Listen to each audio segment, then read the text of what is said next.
So how about that fight between Marge and Jen, huh? It was pretty brutal. It was like a continuation of the reunion, which was horrible. I can't stand when, you know what it is? Marge doesn't have any pizzazz when she fights. She just goes so, at least Jen threw in a little funny line, with your driving Miss Daisy hat. It's like the Atlanta women fight and scream and say horrible things to each other, and there's no denying that. But they throw in funny lines, and at least it's, it's got some technique. It's reading. But Marge, she starts baring her teeth. She's like, and says things like, "You don't have any friends." My God, Lord. And look, Jen obviously played her part too. I'm not taking that away. But that fight was just like, the cast couldn't talk. They couldn't keep the scene going. It just stunted everything. I don't think I've ever seen a fight between two cast members completely ruin an event like that. Just between just two of them. I've seen a fight that starts with two and then it erupts and more people get involved. I'm like, I hate bringing this fight up because it was so horrible, but thinking of RHONJ with Ebony at Luann's and how that just spiraled, and then Ebony was asked to leave Luann's house. That was awful. I'm so sorry to even bring that up. That was horrible. But it was awful, this fight. It was horrible. But honestly, at least Jen threw in a funny one-liner for us to hold on to. What did Marge give us? Nothing but mean. So, if I had to pick a side about who, I don't want to say whose side. No, I'm going to pick it. I'll pick Jen's side. I think I've been pretty fair when I've been calling out Jen for her part this season. But Marge has been awful to Jen over the years. Awful. And don't get me wrong, Jen's been terrible as well, but it's 9 times out of 10 in retaliation to Marge. Marge does apologize, though. There's that. Marge does apologize. This is the problem with Jersey. It ping-pongs back and forth. Where one person does something, then the other person does something, then they just keep going, but you did that, but you did that, but you did that, but you... It's exhausting. Should we get into the recap? Huh? Before I do that, I got to give my Patreon a little plug because I've lowered prices. Because in this economy, who can afford anything? So to join the Patreon to get access to episodes early and ad-free, it's only $3 a month now. And for just $6 a month, you get access to all the bonus episode content, the audio version, and you get a chance to vote in the bonus episodes or on the next bonus episodes. And for $10 a month, you join the Moment tier and you get all the video access ad-free, as well as all the other perks. And if you haven't already, could you please rate and review 5 stars? I want to get that rating back up. On Spotify, too, not just on Apple. My Spotify rating went down to 4.7. I want to be a 4.8 again. I know I'm not for everybody, and I'm kind of an asshole, but I will get a 4.8 again someday. Anyway, love you guys. Mean it. Let's get into the recap. Here at She Speaks Bravo, we believe that Bravo TV is a great form of self-care and therapy. Look at me. I've been using it for over a decade, and I am a complete mess. That's me, by the way. I'm Emily, and I'm your host on this journey. What is this, honey? I love that. If you're not already subscribed, get subscribed and hit that notification bell because I'm releasing new episodes at least 3 times a week. You fool. That's my opinion! I talk Bravo, I talk true crime, and sometimes I talk a little scripted. So whatever you're here for, I hope you enjoy the show. Danielle and her husband Nate are coaching Valentina and her son for the party, the entrance, the performance. It's a performance, and Nate is into it. It was adorable. Is it problematic? I don't know. Or is it not good to do this with children? I don't have kids. I don't know if this is good or bad.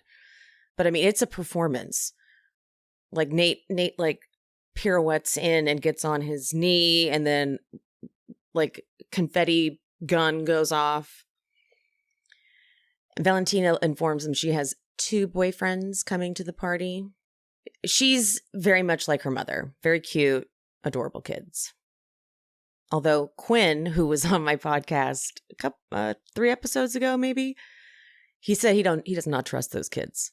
He doesn't trust this family.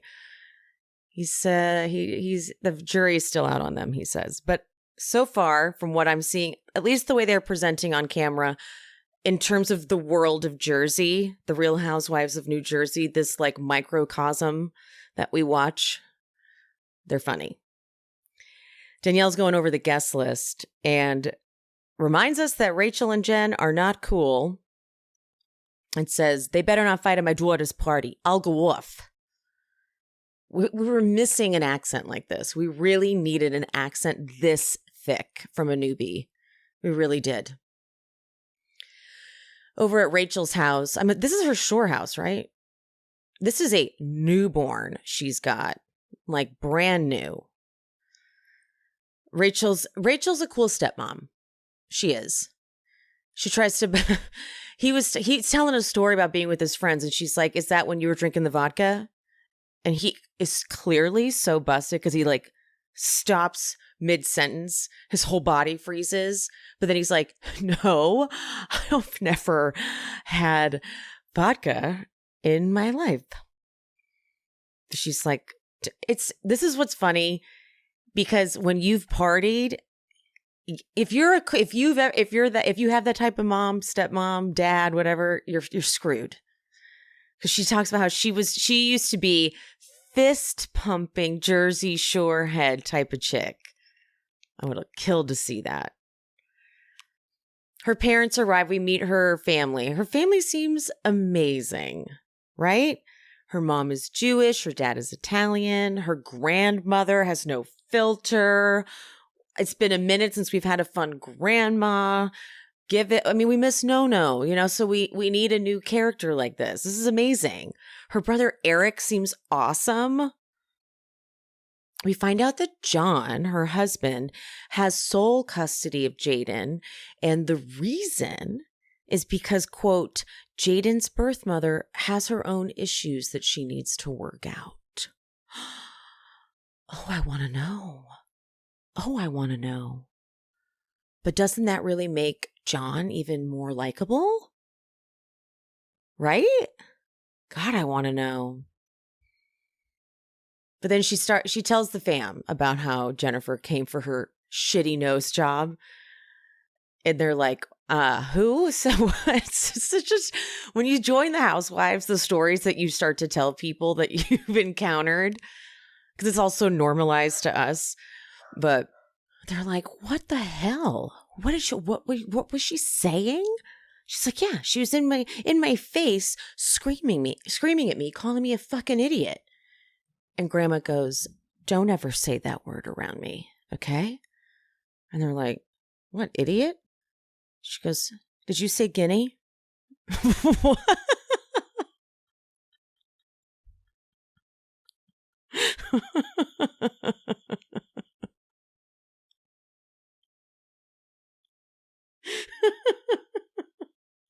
I love her. I love that we're gonna get her peppered throughout the show now. Melissa and Antonia. God, I swear when I do that. Melissa and Antonia, they go on their drive. Okay. Was this scene just so that Melissa could show us that she doesn't get Antonia involved in the drama? Because she knows that Teresa gets her kids involved in the drama? Or does she genuinely not get Antonia involved in the drama? I mean, it's her right to film scenes with her children, just like Teresa does. You know, I want to be fair here. Like, I know that I go hard on Melissa, but that's because I feel like there's a reason to. But it's not fair to say she's not allowed to have scenes with her daughter talking about these things when Teresa gets to film scenes with her daughters talking about these scenes. But Melissa uses her daughter quite often for storylines, and it pisses me off. Like when she forced her daughter to talk about sex on camera and her body changing. And Antonia was like, you did not run this by me, and I'm going to go hide in a bathroom now.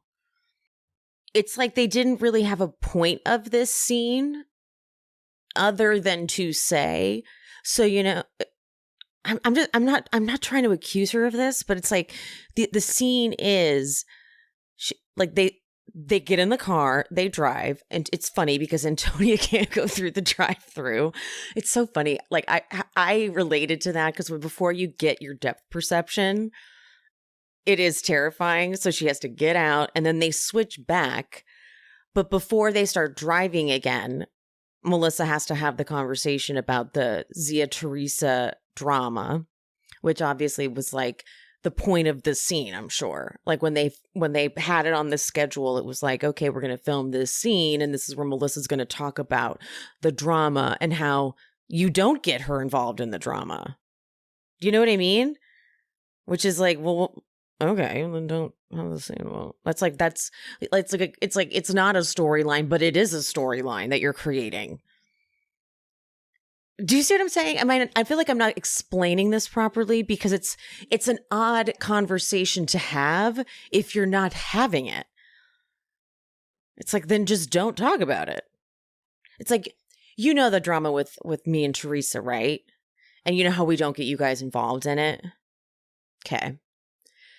If you guys hear any background noise, I'm so sorry. My sister has some friends over, and this recap has to be recorded now because I'm so behind. So, you know, we're just gonna have to deal with a little background conversation. Never hurt anybody.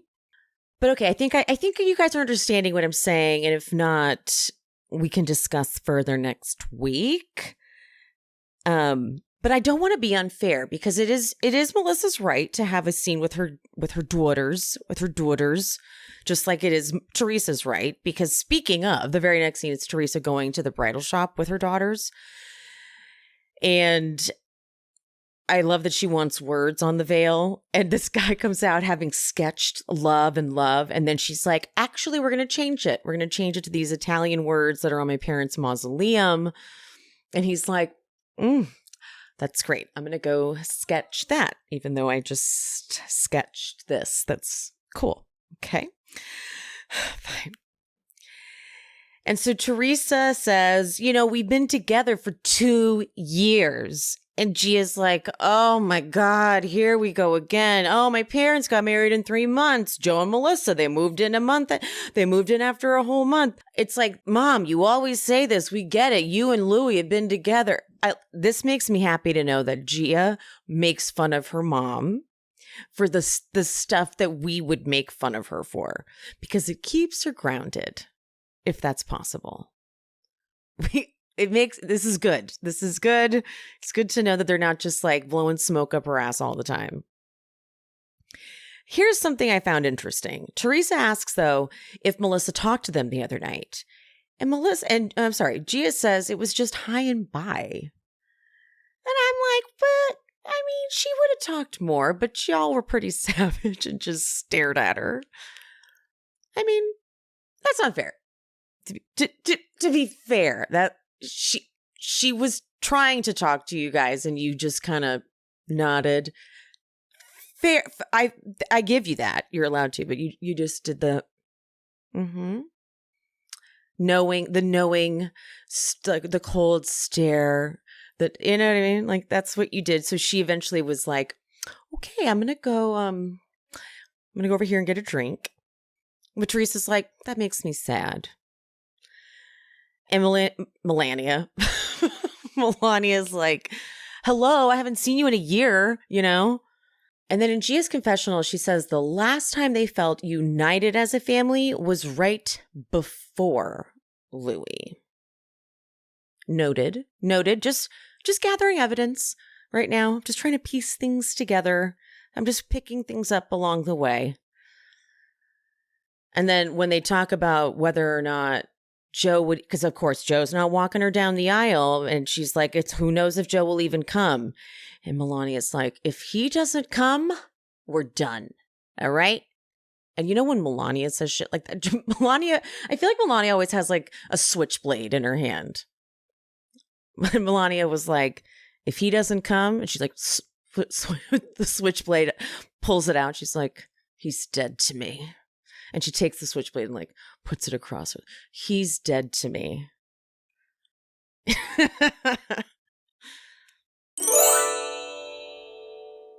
I've been on a hair journey, and what I have learned is there is just simply no one size fits all solution to hair care, because your hair and your hair goals are completely unique to you. Like, I have been dealing with a ton of shedding and hair loss. My scalp gets very oily, and also I've been dealing with a lot of flakiness. But thanks to my personalized Prose routine, I honestly can say that I've never been more in love with my hair. Prose makes custom hair care that's effective because it's personalized. And they use natural ingredients that have very proven results. And every product in your routine has been customized for you specifically, from the shampoo to the supplements. And first, you do this consultation, which is fun. It's like a quiz. And they ask about your hair goals. So like I said, I want less shedding. I need more volume, less oiliness, fix the flakiness in my scalp. And in this in-depth consultation, they ask about you as a person. Prose asks some sort of unexpected things like, where do you live, your eating habits, how often do you work out? But they factor in environmental factors like UV rays, pollution, humidity, wind. So then Prose takes your answers and handpicks these clean ingredients to help you reach your hair goals. And guys, these are ingredients I would put in like a green juice. They gave me this pre-shampoo scalp mask. I didn't even know you make those. And there's grapefruit oil, hyaluronic acid, plant collagen, kombucha tea, and probiotics. This helps with scalp soothing, scalp health, fiber repair, hair strength, sebum control, kale, spirulina, vitamin B6. Also, I got supplements that help with scalp health, hair growth. My hair has never felt stronger, fuller. I even got compliments just the other day because I went to the dermatologist and they asked if I had extensions in my hair. I said, why? They said, you have very thick hair. Me. Okay, I'll take it. As a carbon neutral certified B Corp, Prose is an industry leader in clean and responsible beauty too. All their ingredients are sustainably sourced, ethically gathered, and cruelty-free. They're also the first custom beauty brand to go carbon neutral. And if you're not 100% positive Prose is the best hair care you've had, they will take the products back, no questions asked. Prose is the key to achieving all your hair goals this year. Take your free in-depth hair consultation and get 15% off your first order today. Go to prose.com/shespeaks. That's PROSE.com/shespeaks for your free in-depth hair consultation and 15% off. For us Bravo fans, specifically Vanderpump Rules fans, this has been a stressful week. We are overstimulated and exhausted with all of the new information coming in about the Tom and Raquel scandal. And usually this would make me kind of panic, go into stomach aches and headaches and anxiety. But because I've incorporated Just Thrive Probiotic and Just Calm into my daily routine, I'm feeling good. The thing about Just Thrive Probiotic is the strain that they use arrives in your gut alive. And I did not know that that was not a thing all probiotics did or were supposed to do. But by arriving in your gut alive, it gets rid of bad bacteria and replenishes it with good bacteria. And when your gut health is good, your mental health is good, because a bunch of serotonin and stuff that you assume is just in your brain is actually in your gut. Life-changing information. If you have kids too, and they're like, ew, I don't want to take a probiotic, you can just open the capsule and sprinkle it in food or in drinks and they won't even notice. But now about the Just Calm. Just Calm has kept me level-headed, and it's because it's clinically proven to promote a healthy response to everyday stress, encourage a steady, serene, and balanced mood, drive mental clarity, focus, and alertness, and even support great energy and optimal sleep. Hello. Just Thrive products have more clinical research than just about anyone else in the industry. They're all natural and they have a money-back guarantee. If you're ready to up your wellness game and beat bloat, digestive issues, stress, and more, you can get 15% off a bottle of Just Thrive Probiotic and a bottle of Just Calm when you use promo code SheSpeaks at justthrivehealth.com. While you're there, make sure to check out all of the other research-based products. They have everything you can imagine for optimal gut and immune health, and they even have a probiotic for your fur baby, all with a bottom of the bottle guarantee. Take control of your health this year with Just Thrive. Okay, Jennifer and Melissa go to lunch, and I'm like, what world are we in? But listen when I say this. Jennifer, I am all for you forming new alliances. I think it's a smart strategy. But what you're doing wrong is you're not playing your cards right. She's not being subtle enough, and Melissa plays all sides. So you're trusting Melissa with way too much information right away. So while I do want you to form this alliance and outnumber Marge, it's like she's showing all her hands right away. She tells her everything, well, not everything.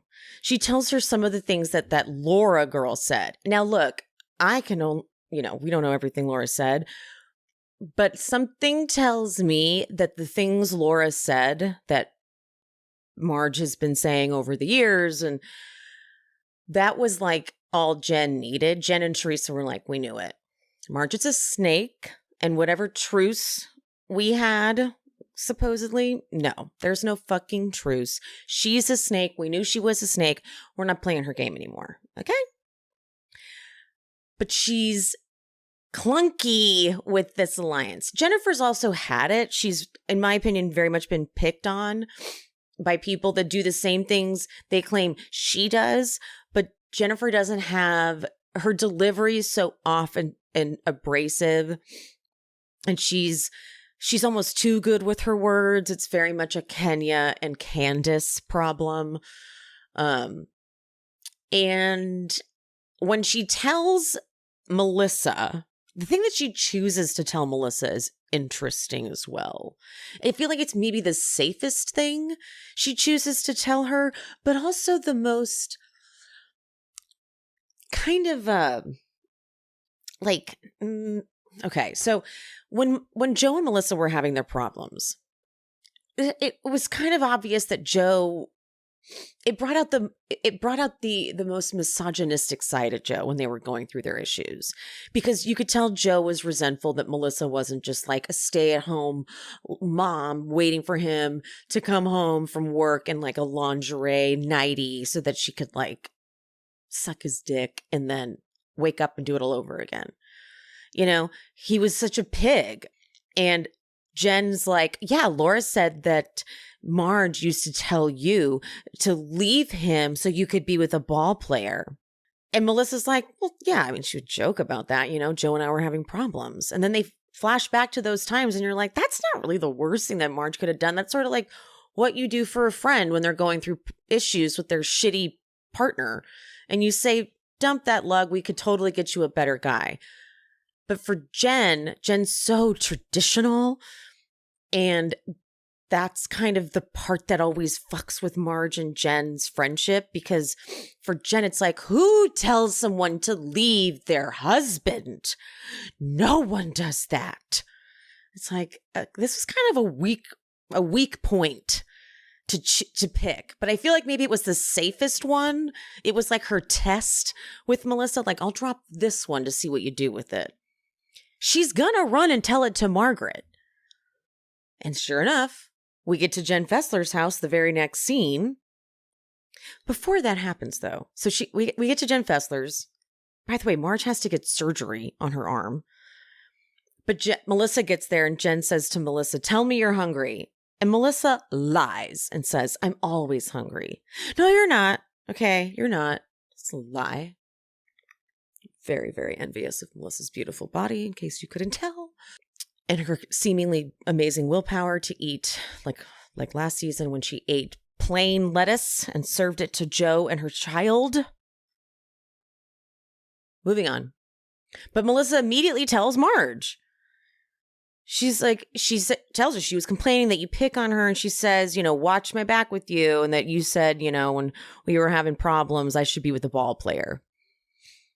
Not the worst thing in the world, by the way.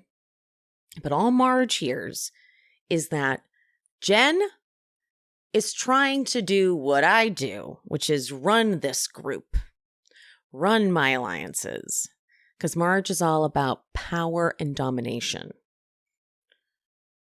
And so Marge says, though, if she had been around when Bill was cheating on her, she would have said to leave him and take all his money and be with someone else. And for feminist people, that's like, yeah, go ahead. That's not the worst thing. This is where I have a hard time connecting with Jen, because it's like, it's not, that's just what you do. That's where like the uber traditional side of Jen gets me confused. It's almost like an ignorance. And this is where they could join up and be friends, but then Marge turns into an evil monster because she gets so vengeful with Jen. So they kind of sit down and they talk a little bit about Danielle. Danielle's whole thing about how she's not talking to her brother because of Instagram and that whole thing. Isn't that so bizarre that she's totally sticking with that? Because like no one's buying it. Like if you really want people, isn't that a weird thing to want people to think? Like I wouldn't want people to think that that was the reason why I'm not talking. Like, because that's too petty.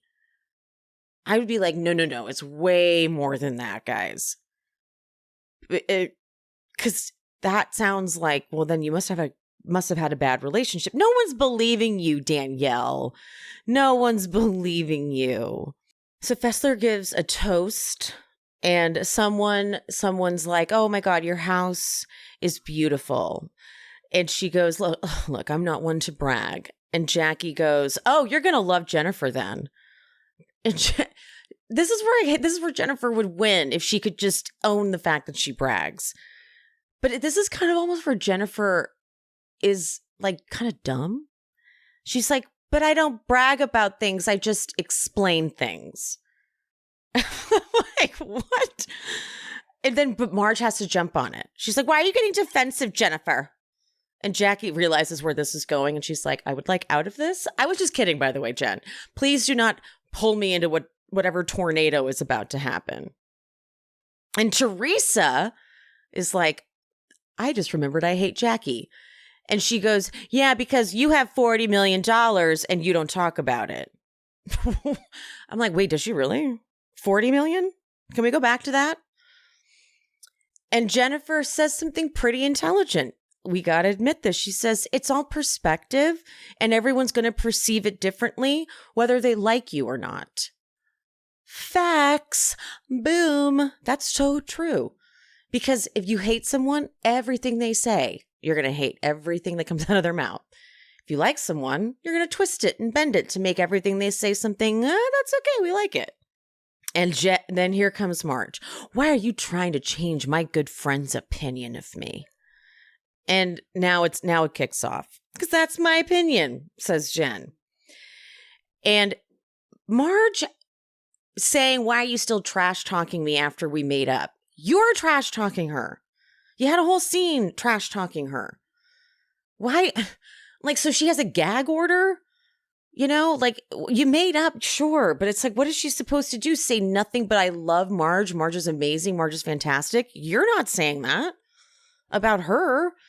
Just accept that, like, you're not perfect. But I guess, you know what? Fine, sure. Okay, go ahead. Keep fighting, guys. I get up. You just have to with these two. And Jennifer's thing is, again, you're telling me what to talk about. I can talk about whatever I want. And now Marge, with this dumbass accusation, that's why you can't have genuine relationships. What the fuck are you talking about, Marge? Danielle jumps in and she's like, okay, I'm friends with her. And all she did was just give me the history of what happened. And Marge is like, who does that? I haven't given anyone any history. Doubtful, by the way. Fessler, though, is like, she hasn't told me anything. She's told me nothing about anyone. I don't buy that. But then Jen goes, well, I never did anything to her. Marge is like, okay, really? Jen's like, I was just giving her the history. And Marge she goes on to a level I've never seen. She's like, you think she's ever going to love you more than she loves me? Whoa. For some reason, the producers decide to throw Rachel's unnecessary, like, confessional commentary into this. I'm like, we don't need it.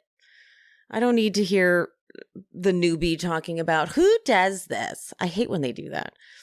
Grown women fighting. Who does? Okay, thank you. Edit it out. I don't need it. Now they're just screaming at each other.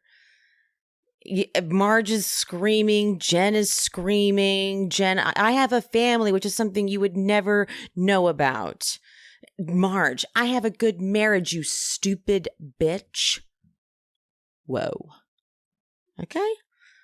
And then Jen says, you're so fucking jealous. Jealous? Okay, so maybe you did say she was jealous. Maybe you did say jealous, not threatened. And then Jen goes to this weird, like, then Jen starts to lose it. She's like, you encourage people to leave their husbands. Like with Melissa, you encourage them to leave your husband, Melissa. That's what you do. I'm like, okay, now even Danielle's like, Jen, breathe. You're losing the fight. But Fessler has had it. She's like, this is not Teresa's house. I have neighbors. And Teresa takes this opportunity to go, yes, I have 6 acres. How many do you have? Teresa? What the fuck? Fessler goes, not 6.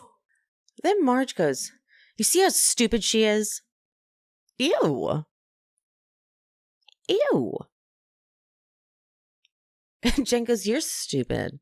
You think I'm going to sit here and let her call me stupid? That fucking old lady in the corner is going to call me stupid? Okay, now it's like, it won't stop. And then Marge says, you are nothing but a disheveled little drug addict. What? Because she smokes pot? What? This is such Karen behavior. And then Jen at least comes back with the funny line. She goes, stop with your driving Miss Daisy hat. It just goes back and forth and back and forth. And then Marge is like, I'm going to leave. But then Jen's like, you're not leaving. And then Dolores tries to tell Jen to stop. And then Jen's like, see, why don't you tell Marge to stop? And then Fessler's like, Marge isn't leaving. Jen, I want you to leave. So then Teresa leaves with her. And the editing was weird too. The way, like, once Jen leaves with Teresa, Fessler's like, okay, ladies, let's go inside. They give us a little bit of conversation. And then, okay, ladies, leave. I'm like, but it was very weird. Very strange editing. Now we get Danielle's daughter's birthday. Lots of pink. Jen's daughter, Olivia, is so sweet. She comes with her. And so Jen is talking with Rachel, and she's like, everything I say gets turned around. And she's like with you. It's funny. Danielle and her husband are looking over there, and she's getting nervous. And Nate's like, it's a 5-year-old birthday party. And Danielle's like, you would think. She knows. She gets it. She's seen the show. And Rachel says, I didn't appreciate you screaming in my face, calling me a fucking idiot. And Jen goes, the thing is, I react off people's actions. Jen, like, fair. I just wish for once Jen would go, that might have been an overreaction. Maybe I need to learn to control that. I just wish that would happen one time.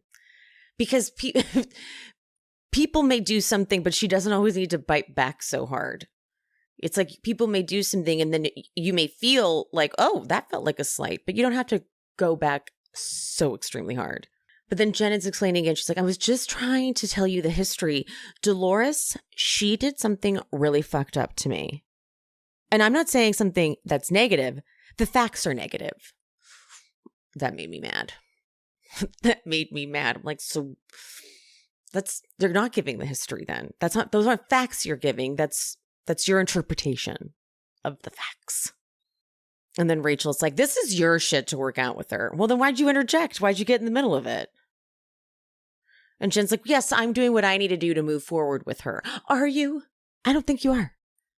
Okay, I think you're staying bitter intentionally.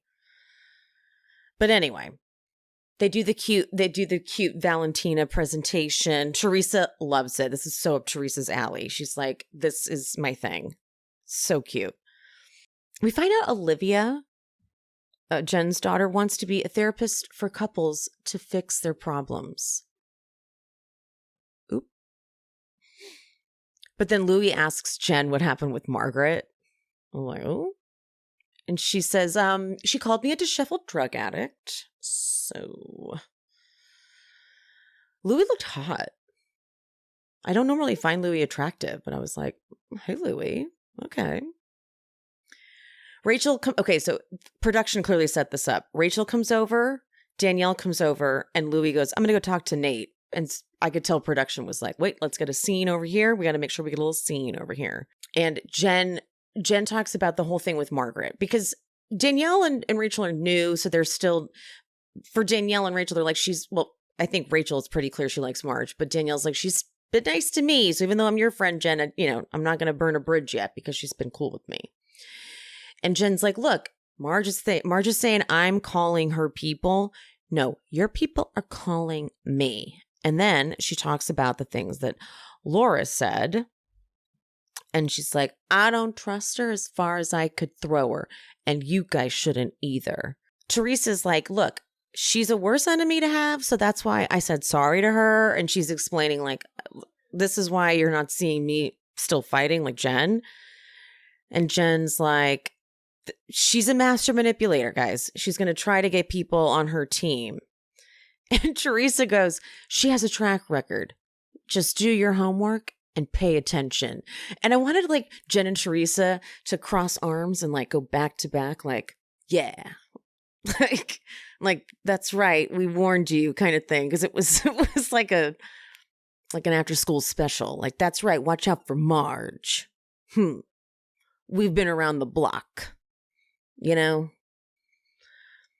I mean, it's true, but you don't want Marge as your enemy. So I think the advice they're giving is stay on her good side. So they will. Let's see. Next week, what did we have? I have one line for next week. The trailer wasn't very good for next week. It's just Teresa in therapy and her saying that her brother's anger scares her, and the therapist being like, well, you know what we got to do? Cut him off. Teresa, Jersey does have a tendency to have quite a lot of filler episodes. I was going off about it last season. Pissed me off. There were like 4 filler episodes and it was a short season. That's not to say there isn't content. It's just that I don't know, the editing's weird. So I hope next week isn't a filler episode. I'm not loving the pacing of this season so far. This episode was paced strange. Right? It's like I don't know. I want to see what next the edit. You know what it is? I don't love the editing on Jersey. That is what it is. I don't love the editing. That's my issue. The pacing of it's off. There, I said it. Whatever that means. Anyway, sorry I was so late getting this episode out. Blame Tom and Rachel. It's their fault. But next week, it's finally settled. Well, I say that now, knock on wood. It seems like it's settling down, but who knows what news will break. But next week I should be able to stay on top of the episodes as I should. Okay, guys. I hope you're having a good one. Love you, mean it. Bye. I hope you guys enjoyed the show. If you did, would you mind leaving me a 5-star rating and review on whatever platform you are listening? If you're watching on YouTube, don't forget there's the super thanks option down at the bottom, the little button with the $ and the heart. And also I'm on buymeacoffee.com/SheSpeaksBravo if you want to buy me a little coffee or 2 or 5. And my Patreon, that is where I'm covering all of the classic Bravo jams. If you want to follow me over there and subscribe, link is in the description. And follow me on Instagram and TikTok at She Speaks Bravo. And whoever the guest was for today, all their information is always in the episode description. So if you want to follow them and check them out, check there for the info. And any of the sponsor codes that I mentioned in this episode will also be in the description. I love you guys. Thank you so much. I appreciate you. And I'll see you next time. Bye.